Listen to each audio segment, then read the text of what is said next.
Alabama getting ready for South Florida. We're going to talk about a rise in the polls, Alabama up a spot, and a matchup against a guy that gave Alabama fits when he was the offensive coordinator at the University of Tennessee, and what that might mean to this Bama defense. All that right here on the Bama Tailgate YouTube channel. Plus, this guy over here is going to come on and tell you what's going on today. Yeah, you know, he does that on every show. Thanks for hanging. Like and subscribe. Thumbs up. Let's get this party started.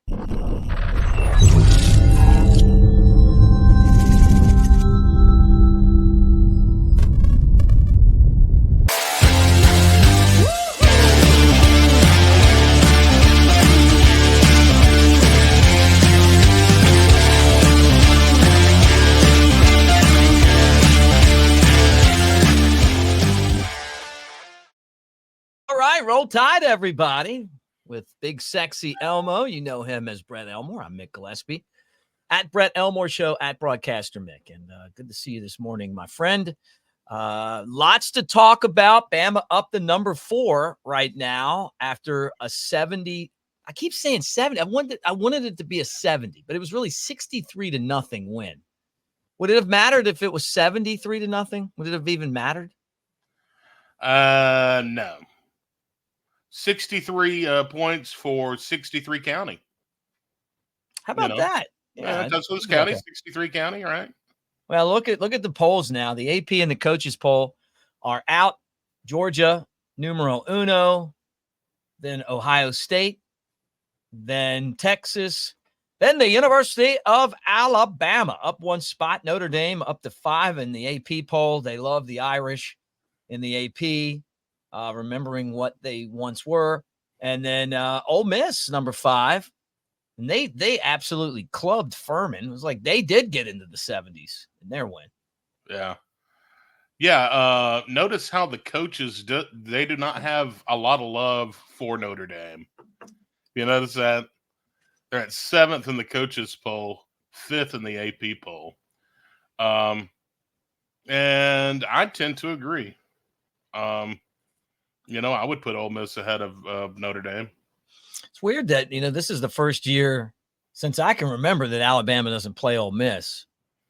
They don't play them. They don't play Texas. They do play Georgia. They don't play Ohio State, Oregon, Notre Dame, Penn State, Michigan, Missouri, Utah. They do play Tennessee. They do play Oklahoma.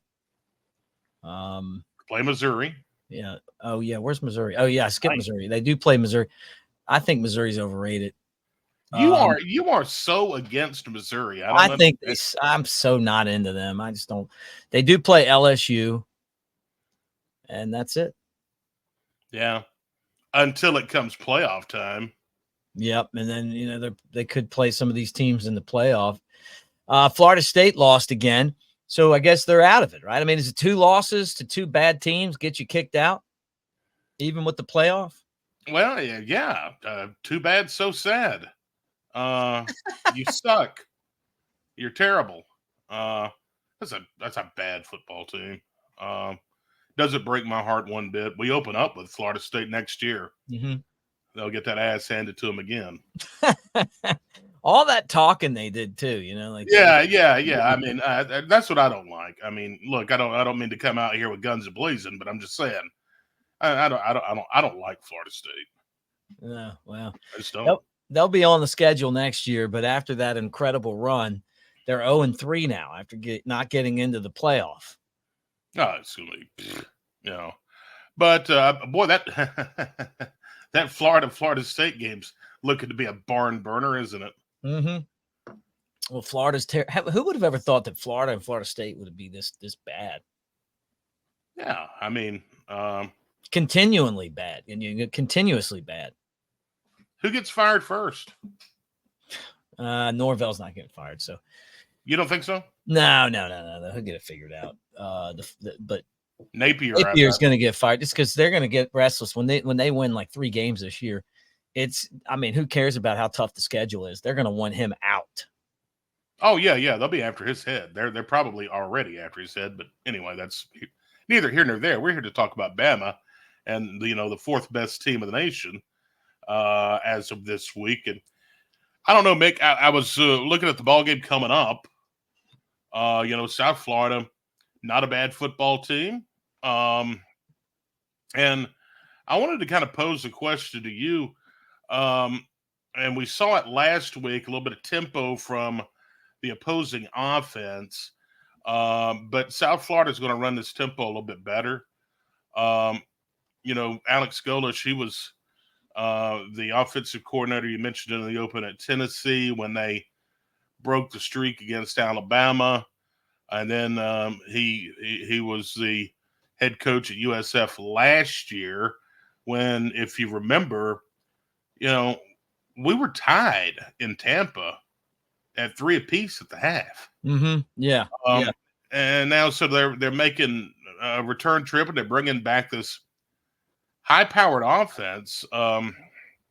They won 48-3 last week. 400 plus total yards and offense, and their quarterback is pretty impressive. Byron Brown. I didn't realize this until last night, but he's a junior. He's one of only 2 players with over 3,000 passing and 800 rushing yards last season. The only other person to do that was the Heisman Trophy winner, Jaden Daniels. Yeah. I mean, this is going to be a good matchup. It's just such a different style of offense than Alabama saw last week. And these guys are going to try to basically tempo you, and they're going to try to throw over your secondary. So I think this is a really good test for Alabama and the secondary and the defensive line to see if they can get pressure on the quarterback and if they can cause problems. That they didn't have any problem stopping this offense last year, but they had problems scoring on the defense, but they also didn't have Jalen Milroe. Right. Plus it was on the road. It was a weird matchup to play South Florida, but it kind of felt like Saban wanted to go there because of recruiting purposes. And also, that's a stadium that you might play in for a title, right? And Alabama had lost the national championship there against Clemson, 2016 season. So, yeah, it was kind of good to go back and do that. But Tennessee beat Alabama. They still haven't stopped Hyatt. You remember the guy scored like 5 touchdowns on Alabama in that game. But they also had a Hendon Hooker as their quarterback, and he ran that offense to perfection. So we'll see. And then the next week you go to Wisconsin, and it's kind of like a grinded type of, just a slow grinded type of offense. So really interesting kind of the way that all of this, the matchups, you're going to see 3 very different style teams coming out of the chute. But if Alabama gets pressure on the quarterback like they did last week, especially off the edge, I think they're going to be just fine stopping it, because it doesn't. That was, to me, one of the problems they had with Hooker is they just didn't get enough pressure to disrupt him. They weren't knocking him off the ball. He was getting rid of the football, and their secondary just couldn't stop it, and they never made an adjustment to figure it out. They just couldn't do it. Yeah, and if this is going to be the one game where that secondary is really going to be tested. Mm-hmm. They played well in the opener. Don't get me wrong, but they'll be tested, and this is an interesting matchup. I'm not saying that USF will come in and beat Alabama. I'm just saying that it'll be a much better game than I think we saw this past Saturday. Yeah, and it'll be different. But Alabama's a 31-point favorite again, exact number, right? 31.5 they were last week. This is a matchup that you figure Alabama's offense should just cut through that defense. And but you know what? South Florida might have some confidence just because of the fact that they held Alabama last year. Now, the conditions weren't great. Remember, it was rainy. You had Milroe, was suspended for the game. Apparently, he wasn't available, but he was on the sideline cheering. And Tyler Buckner was terrible. He came in as starter. Some people didn't feel like the offensive line was blocking for him because they didn't like him or something. I don't know, but he was under pressure. That was a weird game. Ty Simpson came in and did okay, enough to win it, but this offense completely different with Milroe, and you saw what he's able to do. He's a true dual threat guy And I honestly think that Alabama is not going to have any problem with their defense. These non-conference games, with Coach DeBoer taking over the program, and I know Auburn played, who was it, Alabama State last week? Or Yeah. Did you see Rich Rod's comments from Jacksonville State said, we'll let Alabama beat our brains in for $1 million. Do you think do you think that Coach DeBoer may look at ever trying to schedule a Jacksonville State or a Sanford? I've always thought that it would be good if you're going to give some money to a team to get their brains beat out, give it to a school in the state of Alabama. I think that's the one and only thing that Auburn has gotten right in their history. Of course, you always say, what if you lose? Mm-hmm. Well, it's not about that though. It's so I'm familiar with this. Okay. This has always been more about the board of trustees than it has the coaches. Okay. Right. They do not want to create another Auburn. If Alabama had never played Auburn, who knows? Auburn would probably still be Troy State. I mean, like, and I'm sure that they're looking at it like that. It doesn't benefit Alabama to build up the programs in the state. They want to still get the very best players that are in the state of Alabama to come play Alabama. I think that's the logic behind it. Now, the fan part of me says it would be way more interesting to see Alabama play Jacksonville State, play Troy, play South Alabama, than it would be to play South Florida or Western Kentucky. But Alabama hasn't played any of these games since the 40s, except Auburn. You're right. And I understand that. And UAB, can you imagine an Alabama UAB matchup? Well, I didn't mention UAB for a reason. I know we were not going to play them. Mm-hmm. But, a Jacksonville State or look, I mean, you're not going to I don't think you're going to build them into an Auburn. I don't even know if that's a compliment. Well, they're dead set against it. The board of trustees. But but I agree with Rich Rod. It's like, we know we're going to get our brains beat in, but we'll do it for $1 million, man. It'll help the school. What would you do for $1 million?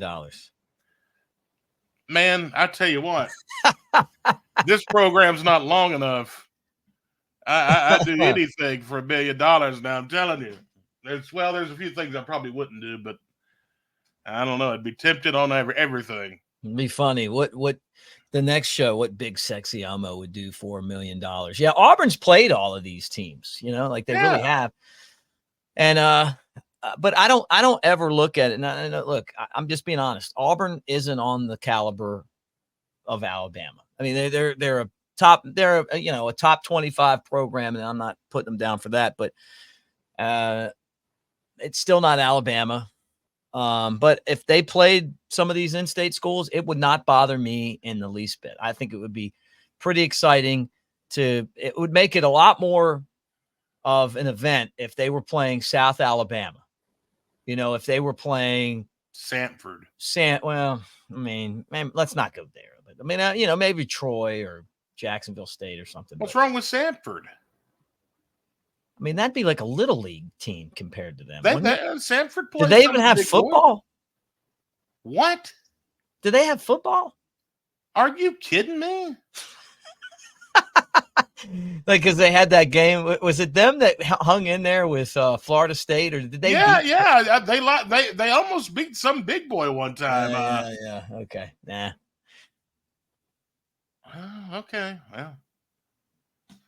The Bethune Cookmans of the state of Alabama should get a shot at the Tide. Okay, I hear you. You guys tell us in the comment section. I want to hear what you guys think. Mick, Sanford has a great history in football.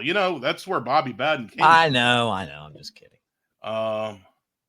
Pat Sullivan was coaching there, I think, when Auburn played him. I thought they shut that school down last year. Like, that's Birmingham Southern. You're thinking. Oh, that's right. I'm just kidding. God, I'm just joking. For those of you that went to school there, I'm just trying to irritate them. Boy, I can't wait for these Sanford Bulldogs to get right after you. They're going to be barking at me. Come on. Comment section. Come on. Get him. Bring it up. All right. What else you got?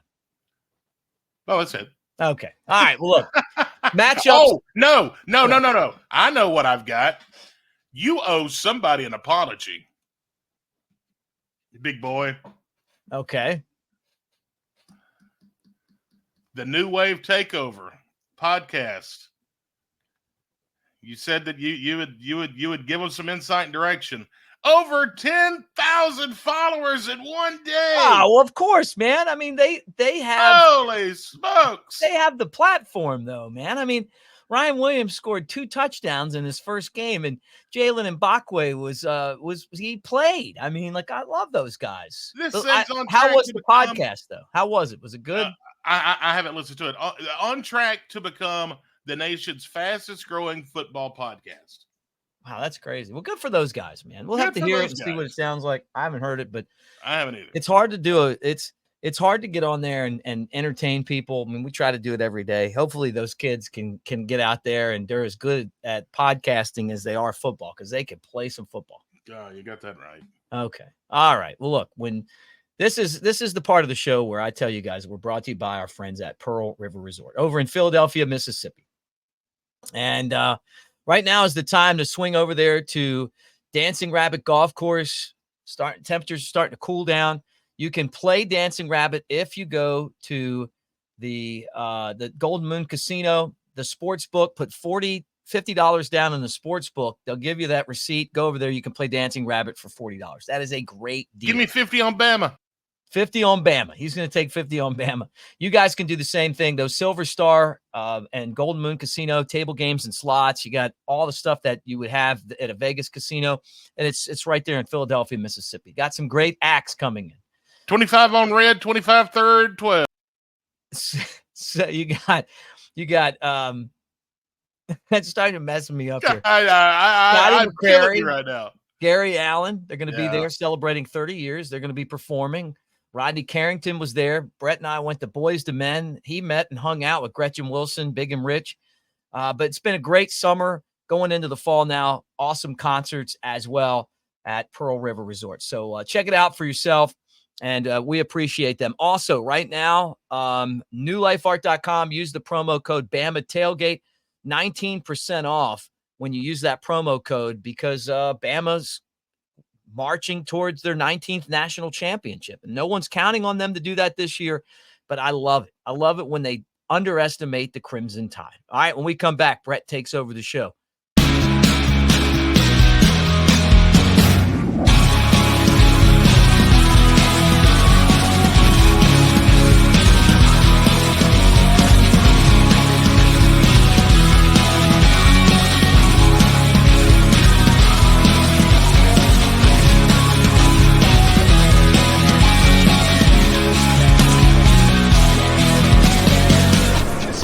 To Pearl River Resort. They call him Big Sexy, coming at you from the Walker County. Jasper is his hometown. He's known for giving free rundowns. Oh, Big Sexy, throwing out those Alabama thoughts, sneaking out your mom's window without getting caught. It gives you the XP, but Big Elmo is here to please. Big Sexy Elmo on the Bama Tailgate Show.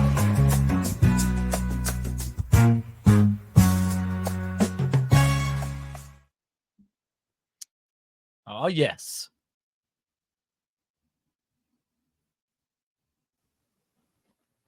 Ah, yes.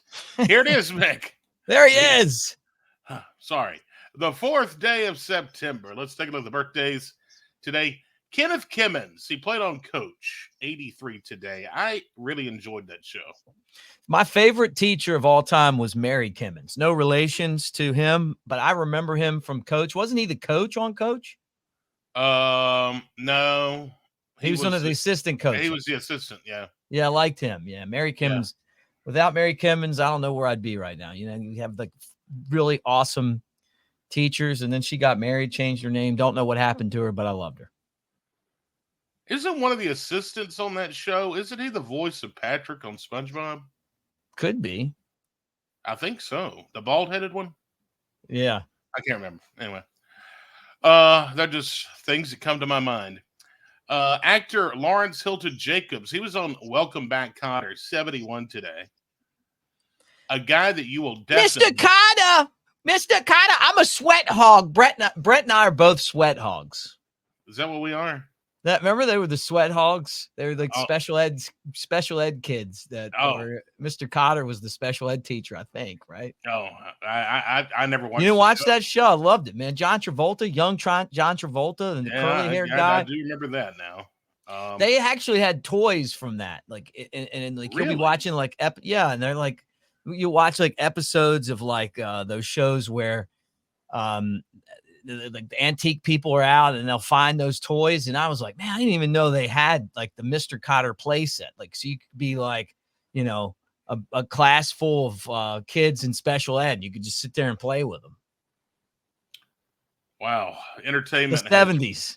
Yeah. Entertainment has come a long way. Which guy was it? Which guy was it? Lawrence Hilton Jacobs. So was that Horseshack? Mick, I've never watched the show. Let me see what Horseshack's name is. It's got to be Horseshack. I don't know Horseshack from Meshack.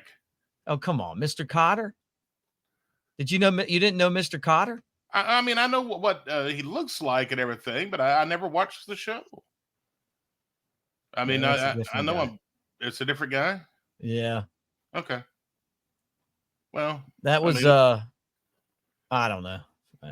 Anyway, I know a guy that you're going to know, and I can't believe this guy's 64 today. Damon Wayans. Yeah. Homie ain't going to play that. Homie don't play that. And it hits you over the back of the head with it. Yeah, bests ever, man. God, that show was so good. And, man, the talent on that show. Yeah, it was so good, man. God, man. It was a breakout. We used to watch that all the time. I mean, I was a little kid, but yeah, loved that show. Yeah, I loved it too. Excuse me. It was the best show until Chappelle Show upended it as like the best like comedy show. Right. Hold on just a second. Whew. Beyonce is 43 today. you love Beyonce. She had to do everything, even come out with like a hit smash in country. You know, like that's when you could just like Ray Charles. Remember Ray Charles? He just decided to put out a country album, and that went to the top. You know, like you can do everything. Yeah. Taylor Swift started out in country. Now she's like the queen of pop. You know, like great performers can just do it, mix it up, do different stuff. I think Beyonce is just a very beautiful human being. Hey, talking about beautiful human beings. What's the guy, the Mr. Cotter guy? What's the guy that was on Mr. Cotter, the birthday? Just one more time. I want to look at Lawrence Hilton Jacobs. All right. Just keep talking about Beyonce. Yeah. You know, here I am sweating about Beyonce, and those. He wasn't on that. He wasn't on. That's. What? Yes, he was. Okay, I get it now. Yeah, I know him. Okay. I didn't recognize him. Yeah, he was Freddie. Freddie, okay. Yeah, Freddie Boom Boom. Okay. Yeah, man. You know what though? The thing is, like, you see these, and I guess I'll put this on the screen, is that you see these guys as adults. I didn't even realize that I've seen him in a bunch of stuff, but I didn't know that it was him. You know, that's him on Mr. Cotter right there. He was, yeah. Well, my God, Mick, the guy's 71 years old today. Oh, that's what did so you funny. expect? That's so funny to me, man. That's so funny. Like, cause look here's what he looks like now. I mean, you've seen him on stuff. Yeah, Okay. really, I have. Happy birthday, man. Yeah, great actor. Wish you cared enough about Beyonce like you do about Lawrence Jacobs there. Yeah, But, I mean, I'm a fan. Okay, all right. let's see. If you're looking for something to celebrate today, today is did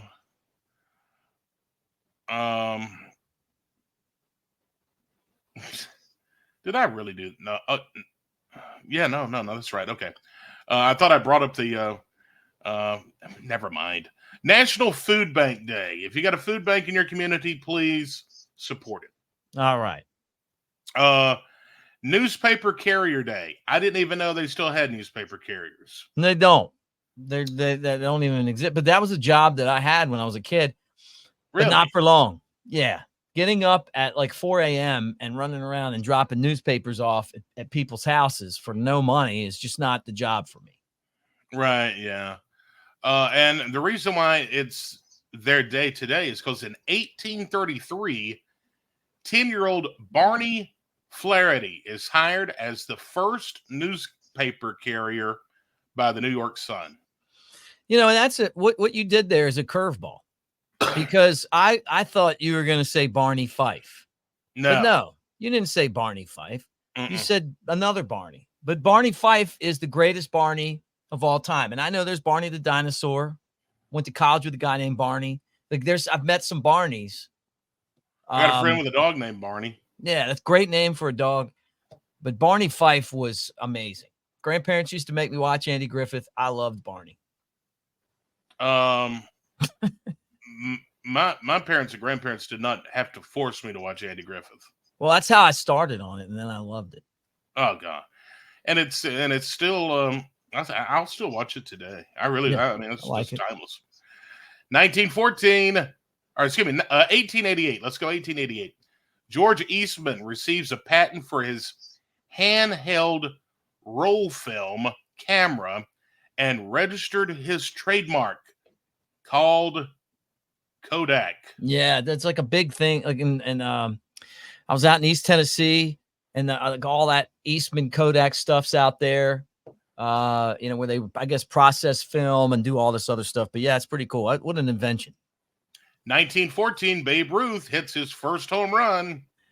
Yep, and he was a member of the Red Sox. He was just a pitcher that hit when he pitched, and then all of a sudden he's like, man, this guy hits it a long way.